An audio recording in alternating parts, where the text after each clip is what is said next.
Good morning मित्रांनो. आता आम्ही आहे दिग्रजचं जे रेल्वे स्टेशन आहे, ज्या रेल्वे स्टेशनवर तुम्ही ट्रेनमध्ये बसणार आहे, हा आपला प्लॅटफॉर्म आहे. हा प्लॅटफॉर्म नंबर 1 आणि हा प्लॅटफॉर्म नंबर 2.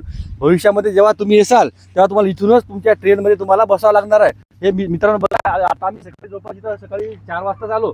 इथं 5 वाजतापासून कंटिन्यूमध्ये 24 तास काम चालू आहे आणि ते सुद्धा काम एकदम चांगल्या क्वालिटीचं आणि प्रगतीपथावर आहे. आमचं जे मित्रांनो फेसबुकचं पेज आहे, त्या पेजवर आम्ही आतापर्यंत जवळपास 3,500 ते 4,000 व्हिडिओ या दिग्रस म्हणजे आपला वर्धा ते नांदेड रेल्वे ट्रॅकचे टाकलेले आहे. आपण ते व्हिडिओ पूर्ण बघू शकता आणि भविष्यात जरी तुम्ही ट्रेनमध्ये बसले तर आमचे व्हिडिओ बघायला तुम्ही विसरू नका, कारण की आम्ही त्यात पूर्ण माहिती दिलेली आहे. बसेपर्यंत काही आम्ही पिक्चर सोडणार निश्चित मित्रांनो. वर्धा नांदेड हा आपला रेल्वेचा जो प्रोजेक्ट आहे, कालही मित्रांनो 2 अपडेट टाकले आणि रोज काही ना काही नवीन अपडेट येत राहते. आपण बघू शकतो आज सरांनी सांगितल्याप्रमाणे हा आपला प्लॅटफॉर्म असणार आहे मित्रांनो. आणि साईडचं जे आहे तर इथे आपले ऑटो येणार आहेत. ऑटो स्टँड आपलं इथून आपल्याला ऑटो दिग्रस करता तो बघायला मिळेल. आणि कामाची प्रगती मित्रांनो त्या ठिकाणी आता समोर आम्ही तुम्हाला दाखवणारच आहे की जे आपलं, कारण आजकालच्या रेल्वे ह्या डिझेलवरच्या राहिल्या नाही सर, याच्यासोबतच इलेक्ट्रिसिटी जे आहे खंबे ते पण मित्रांनो समोर बसवण्यात येणार आहे. आणि ही प्रगती या रेल्वेची मित्रांनो 284 किलोमीटरच्या या टप्प्यामध्ये पहिला टप्पा सुरू झालेला आहे. आणि पहिला टप्पा सुरू झाल्यानंतर लोकांच्या मनामधले जे प्रश्न आहेत की हा केव्हा सुरू होईल, याचं निश्चित सांगतो की 1-2 वर्षातच, हा 1-1.5 वर्षात आपल्या इथून तर आपल्याला यवतमाळपर्यंत जाता येणार, याच्यामध्ये कुठलाही शंका नाही आहे.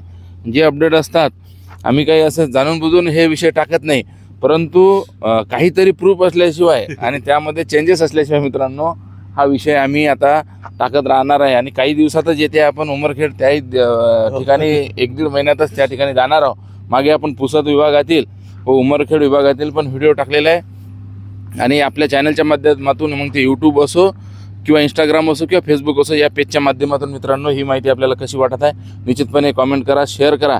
आणि समोरचं पण डिटेल मित्रांनो आपल्याला दाखवत आहे. तर आता सध्या इथंच आपण थांबूया.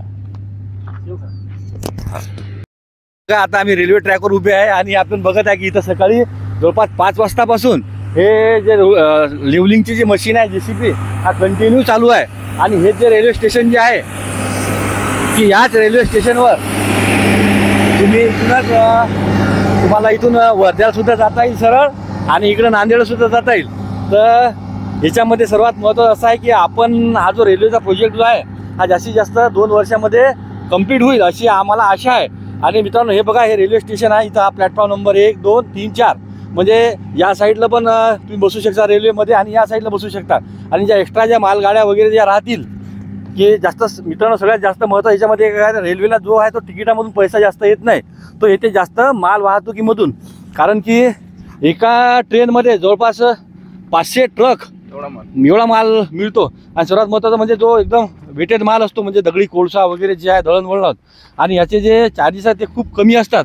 कारण एक जर साधा ट्रक जर नागपूरहून जर तुम्हाला बोलायचा असला 200 किलोमीटर दिग्रजसारख्या ठिकाणी तर त्याचं भाडं होते मित्रांनो 50,000 रुपये.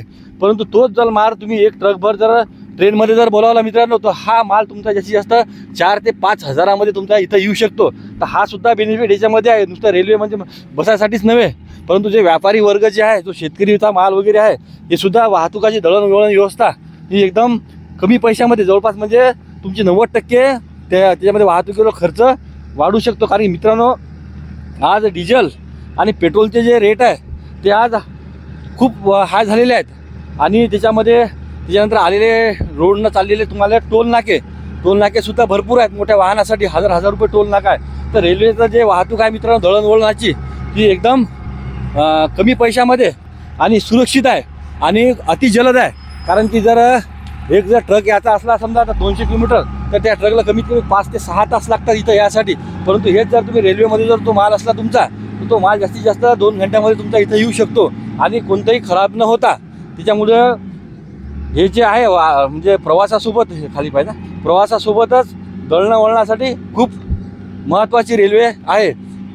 त्याच्यामुळं आपल्या जो भागाचा जो विकास आहे या वर्धा ते नांदेड याच्यामध्ये जेवढे कनेक्टमध्ये जे जिल्हे येतील, जे तालुके येतील, त्याचा निश्चितच सर्वांगीण विकास हा या रेल्वेने होणार आहे. आणि आपल्याला आध्यात्मिक दृष्ट्या पण नांदेडवरून साऊथला जोडलं जाईल. हो, नाही आता सर याच्यात महत्त्वाचा विषय काय आहे की जर समजा नांदेडहून जी ट्रेन जाते सचखंड एक्सप्रेस आहे दिल्लीचा अमृतसर मित्रांनो, म्हणजे नांदेड सचखंड अमृतसर एक्सप्रेस, सचखंड एक्सप्रेस नावाच्या ट्रेनचं, तर ती ट्रेन मित्रांनो जाते नांदेडहून अगोदर जाते परभणी, परभणीहून जाते समोर ती संभाजीनगर, संभाजीनगरहून जाते मनमाड, आणि मनमाडहून जाते मित्रांनो ती भुसावळ, आणि भुसावळ करून मग ती जाते खांडवा इटारसी, अशी जाते सर भोपाळला.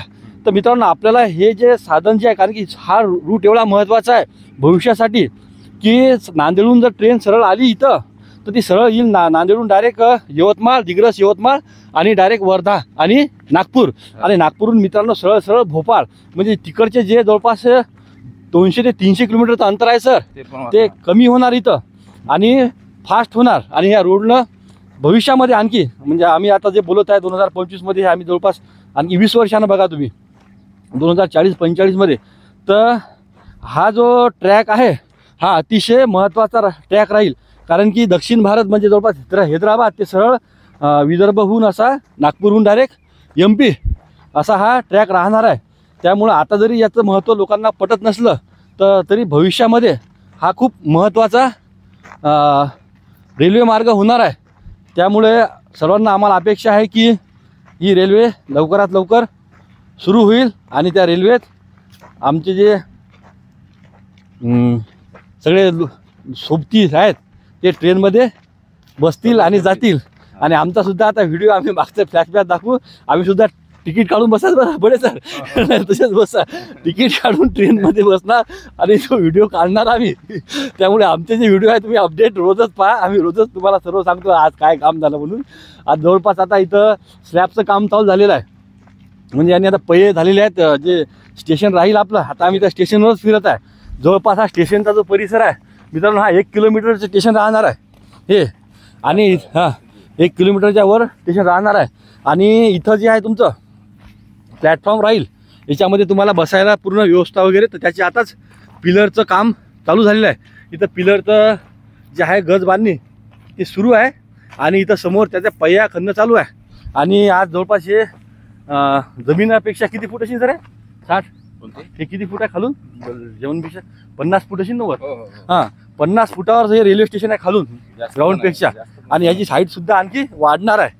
तर आपण हे बघू शकता याच्यामध्ये जे आहे ते कॉलम भरण्याचं जे काम चालू आहे ते बघा. आता हे बघा कॉलम तुम्हाला दाखवतो आम्ही. तर हे बघा हे कॉलम जे आहेत सर दाखवा. हे कॉलम जे आहे मित्रांनो, हे कॉलम आहेत आपल्या रेल्वे स्टेशनचे. याच कॉलमवर रेल्वे स्टेशनची इमारत अशी उभी राहणार आहे, आणि हे कंटिन्यू असे 1 किलोमीटर राहणार आहेत असे. म्हणजे याच्यामध्ये स्टेशन मास्टरची कॅबिन, कॅन्टीन, त्यानंतर रेस्ट रूम, या तिकीट बुकिंगचं वगैरे सर्व राहणार आहे. आणि आता ह्याचं पयाचं भरणं चालू आहे, याचे कॉलम भरणं सध्या सुरू झाले आहे. आणि हे सुद्धा काम खूप फास्ट चालू आहे, 24 घंटे काम चालू आहे मित्रांनो. तिथं बघत आहे तुम्ही पूर्ण त्याची गजत कटाई वगैरे चालू आहे, आणि एकदम फास्ट आणि चांगल्या पद्धतीचं काम चालू आहे. त्यामुळं आपण नेहमी आमचे अपडेट बघा रेल्वेचे.